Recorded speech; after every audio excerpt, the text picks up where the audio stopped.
personaje Tales de Mileto descubre o él piensa que el origen de todo es el agua. Estos filósofos presocráticos todos buscaban una idea que se llama el arjé. El arjé es ese primer motor, aquello de lo cual todos, la filosofía surge justamente no de la respuesta, sino de las preguntas, del cuestionarse y del pensamiento crítico, porque antes no teníamos a ChatGPT que, oye, ¿cuál es el origen de las cosas? ¿No? Y ahí viene lo impresionante y lo que puede maravillar, ¿no? Cómo con las pocas herramientas que tenían eran capaces de llegar a respuestas que incluso ahora la ciencia apenas acaba de confirmar. Nos acompaña el día de hoy la licenciada en Filosofía. Bienvenida, Kareli. Muchas gracias. Es un honor estar aquí ahorita con ustedes para platicar un poco. De verdad que me siento muy agradecido que el día de hoy nos acompañes. Va a ser un capítulo y un episodio donde vamos a poder nosotros tener muchísimo de qué hablar, lo que es la filosofía. Sí. Queremos saber un poco de la historia, cómo nace, cómo comienza la filosofía, cómo comienzan esos hombres a pensar y a desafiar lo establecido por el status quo, cómo deberían ser las cosas, cómo se debería de pensar y cómo ellos se preguntaron, ¿por qué tiene que ser así? ¿Por qué no puede ser de otra manera, Kareli? Sí, claro. Sí, la historia de la filosofía es una historia maravillosa, llena de anécdotas, ¿no? Y como cualquier origen siempre resulta muy interesante de conocer. Se le consideraban filósofos presocráticos y se considera como el primer filósofo a Tales de Mileto. Se considera como primer filósofo porque la filosofía incluso va más allá y mucho antes que la antigua Grecia, ¿no? Ahí, desde el Oriente y todas estas otras culturas y filosofías ya existían, pero la que nosotros conocemos es la de Grecia. Entonces, este primer filósofo fue Tales de Mileto y todos estos filósofos buscaban dar respuesta a una gran pregunta, pero aquí lo interesante justamente es que surge la pregunta. En filosofía se le conoce como el paso del mitos al logos. ¿Por qué? Porque antes se creía que si el dios Zeus estaba enojado o tal dios y mandaba un trueno y luego el océano se movía y causaba ciertas lo atribuían los hechos a un dios, a una fuerza superior. Todo era relacionado a una fuerza superior, a los dioses, a su temperamento. Era un dogma. Entonces es por eso que se le conoce del mito al logos, porque llega un punto en donde los griegos dicen, ¿por qué?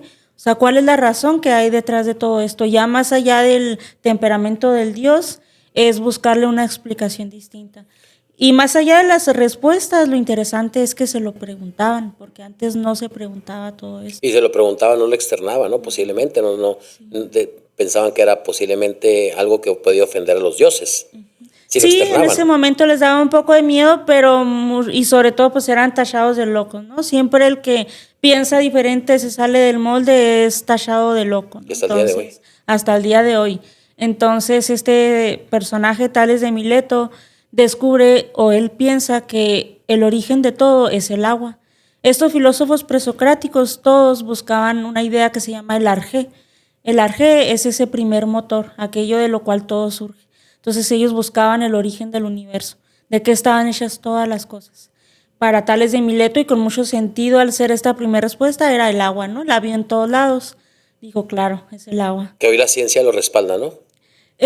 Pues sí, tiene mucho que ver el agua, ¿no? Ahora sabemos de los átomos y de las pequeñas partículas. La teoría de la evolución nos dice que también venimos del agua, ¿no? Y Tales de Mileto propuso ese pensamiento o esa respuesta cuando todos se inclinaban a que venía de los dioses, veníamos o de alguna parte desconocida, y él se atrevió a proponer esto. A proponer algo que estaba en la naturaleza y a cuestionarse esta idea de que todo venía de los dioses. Entonces, la filosofía surge justamente no de la respuesta, sino de las preguntas, del cuestionarse y del pensamiento crítico, porque antes no teníamos a ChatGPT que, oye, ¿cuál es el origen de las cosas? No, o sea, y ahí viene lo impresionante y lo que puede maravillar, ¿no? Cómo con las pocas herramientas que tenían eran capaces de llegar a respuestas que incluso ahora la ciencia apenas acaba de confirmar, ¿no? Como los átomos, los presocráticos dijeron que esta partícula era un átomo. La palabra átomo viene de los presocráticos. Sí, ellos trajeron esta palabra. Sí, claro, Leucipo y Demócrito se les considera de los filósofos presocráticos y ellos... ¿Esos filósofos son los filósofos de la naturaleza? Sí, todos los presocráticos entran como filósofos de la naturaleza. ¿Y esto por qué se atribuye a la naturaleza? ¿Estudiaban lo natural o...? Pues buscaron la respuesta y voltearon al cielo y voltearon al océano y voltearon al piso. Lo vi en laboratorio, no había nada. Y vieron ahí una gran respuesta. De hecho, hay una anécdota muy interesante de Tales de Mileto, que ya lo conocían de loco, ¿no? De que pues, ahí anda. Pero empezaron a ver que le iba muy bien, ganaba mucho dinero en la agricultura, porque tan observador que era. Decía, cuando llueve pasa esto, entonces voy a sembrar en esta época y voy a cosechar. Entonces, la observación le dio esta capacidad, ¿no?, de adelantarse a todo. Pero lo seguían tachando de loco. Y una anécdota dice que él le encantaba ver el espacio, ver las estrellas, ver todo esto. Y de tanto que veía el cielo, un día iba caminando y se cae en una zanja. Pasa una mujer y le pide ayuda y dice, ay, Tales, tú por andar siempre viendo al cielo, te olvidas de lo que tienes en tus pies o lo que hay en la tierra. Y esta es como una analogía, ¿no?, que a veces el filósofo se puede perder y cae en cualquier trampa a veces por lo mismo. Bueno, es una gran anécdota definitivamente, porque yo creo que todos hemos caído en eso, empezar a pensar, empezar a soñar y perdemos el piso un poco de momento. Viene Tales de Mileto y lo acompañan después, ¿qué personajes? Híjole, son un montón, está Heráclito, Demócrito, Empédocles. ¿Todos son contemporáneos? No, se agrupan por el hecho de que todos buscaban la respuesta al Arjé, pero ni siquiera todos eran griegos, se les considera griegos, pero unos eran de Turquía, de diferentes lados, y pasan unos 600 años a lo mejor entre unos y otros a lo largo pues de la historia. Pero se pasaban entre ellos los escritos. Sí, mucho, incluso entre ellos se peleaban de que no, ¿cómo crees que el agua? No, ¿cómo crees que tal? Y así. Unos decían que era el agua, otros el fuego, otros los 4 elementos, y así se fue llevando. Incluso hubo unos que decían que ni siquiera era algo natural, que era una partícula, que era otra cosa. Y así se fue con el paso de los años hasta llegar a Sócrates. Cuando llega Sócrates, que vienen siendo los filósofos mayores. Sí, los clásicos. Los clásicos, ahí nosotros vemos el estoicismo. Sí, más adelante es donde entra el estoicismo. Cuando ellos viene el estoicismo, los epícueros, que tenían unas corrientes parecidas, ¿no? Sí, bueno, por ejemplo. Epicureos, ¿cuál es la palabra? Pues sí, del Epicuro. Pues surge todo esto de la filosofía, ¿no? A través de esta gran pregunta por el origen del universo. Muy bonito, muy romántico, pero llega Sócrates y dicen, a ver, espérense todos ustedes, vean el mundo, vean Grecia, vean el hambre, la pobreza, la violencia. ¿Por qué nos vamos a estar enfocando tanto en descubrir el Arjé si el mundo es un caos? Hay que preguntarnos entonces ahora por la polis, por qué es lo bueno, por qué es la verdad, por qué actuamos como actuamos. Vamos a enfocarnos mejor en eso, esto es lo más importante. En la conducta. Ajá, en la conducta, en las formas de relacionarte, en lo social, en la política, y es por eso que Sócrates pues es el gran maestro de la filosofía, ¿no? Porque ya como tales que veía el cielo no vamos a conocernos a nosotros mismos. Y esa es la gran frase, una de las grandes frases de Sócrates, ¿no? Conócete a ti mismo. Si no te conoces, el mundo va a seguir siendo un caos. Oye, hay un libro buenísimo que ya te había comentado y lo he mencionado anteriormente, se llama El mundo de Sofía. Sí. Trata de una niña de 15, jovencita de 15 años, donde empieza a recibir cartas de una persona desconocida que no quiere revelar su identidad, nada más se identifica como el filósofo. Uh-huh. Y comienza a darle un curso vía correspondencia a la jovencita y la va llevando de la mano en este curso donde pues ella va descubriendo y va teniendo respuestas precisamente, porque cuando uno está jovencito uno se pregunta muchísimas cosas. Yo recuerdo que yo decía muy niño, si yo hago un hoyo, ¿qué tanto tengo que escarbar para salir del otro lado del planeta, ¿no? O sea, preguntas tontas posiblemente, pero que también había una inquietud en mi cabeza, en la lógica. Luego preguntaba yo, si veo algo y lo dejo de ver, o si algo se cae, un árbol se cae y nadie está para escucharlo, realmente suena ese árbol, hay sonido, o lo que nadie ve está existiendo ahí, permanece. Luego ya de grande lo leí en un libro de Hermes Trismegisto y veo que no fui el primero que me lo pregunté. Entonces, me imagino yo que el mundo de Sofía es precisamente donde nos podemos ver reflejados sobre las inquietudes que se tienen. Y decía el filósofo de este libro que Sócrates no escribió ningún libro, que era un gran pensador que se quedaba hasta 4 horas en las plazas, parado de pie, pensando, y luego a Platón, no sé si directamente, que era su discípulo, que él fue el que transcribió todos los pensamientos de Sócrates. Platícanos de eso. Sí, justamente está el debate que si Platón eran todas sus ideas y le atribuyó un personaje a sus diálogos con el nombre de Sócrates. Wow, okay. Pero sí se tiene conocimiento científico histórico. ¿Hay evidencia histórica sobre Sócrates? Sí, sobre Sócrates, sí.